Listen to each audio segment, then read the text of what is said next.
ठंडी रोटी। एक गांव में एक माँ और बेटा रहते थे। माँ का नाम रेखा और बेटा का नाम रोहन था। रेखा रोहन को बहुत प्यार करती थी और उसकी पढ़ाई लिखाई, खाना पीना इत्यादि का पूरा ध्यान रखती थी। रेखा जब भी रोहन को खाना देती थी तब वह कहती थी कि बेटा ठंडी रोटी खा लो। रोहन को समझ में नहीं आता था कि माँ ऐसा क्यों कहती है और वह चुपचाप होकर खाना खा लेता था। फिर रेखा ने उसका विवाह कर दिया, लेकिन वह कुछ कमाता नहीं था।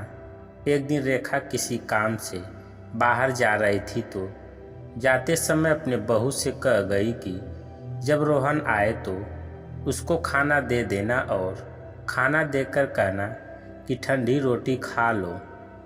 रोहन की पत्नी ने उससे वैसे ही कह दिया जैसे रेखा कहने को बोली थी। रोहन ने जब वही शब्द अपने पत्नी के मुंह से सुना तो चिढ़ गया कि माँ तो कहती ही है, अब ये भी कहना सीख गई। वह अपने पत्नी पे गुस्सा करते हुए बोला कि बता रोटी ठंडी कैसे हुई? रोटी भी गर्म है, सब्जी भी गर्म है, फिर तू बता इसे ठंडी रोटी क्यों कह रही है? वह बोली कि ये तो अपनी माँ से पूछिए। आपकी माँ ने मुझे ऐसा कहने को कहा था, इसलिए मैंने कह दिया। रोहन बोला कि ले, अपनी रोटी मैं नहीं खाऊंगा, माँ तो कहती ही थी, अब तू भी सीख गई है।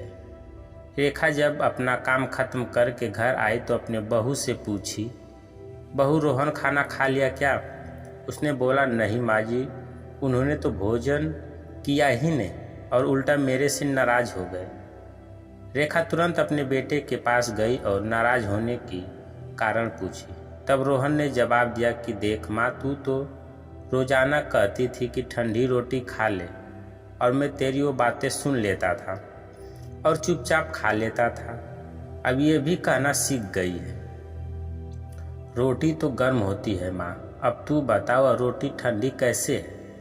इस पर रेखा ने कहा अच्छा बेटा, अब तू मुझे बता दे कि ठंडी रोटी किसे कहते हैं? वह बोला सुबह के समय बनाई हुई रोटी शाम को ठंडी होती है। ऐसे ही एक दिन की बनाई हुई रोटी दूसरे दिन ठंडी होती है। तब रेखा बोली अब तू सोच, तेरे पापा की जो कमाई है वह ठंडी बासी रोटी की तरह है। गर्म ताजी रोटी तो तब होगी न जब तू खुद कमा कर लाएगा।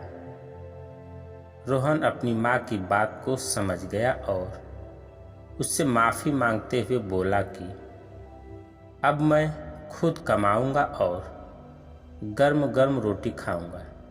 इस कहानी का सारांश, इस कहानी से यह शिक्षा मिलती है कि शादी तभी करना चाहिए जब अपनी पत्नी और अपने पूरे परिवार का पालन पोषण करने की क्षमता हो। दोस्तों, कहानी कैसी लगी कमेंट करके अवश्य बताइएगा।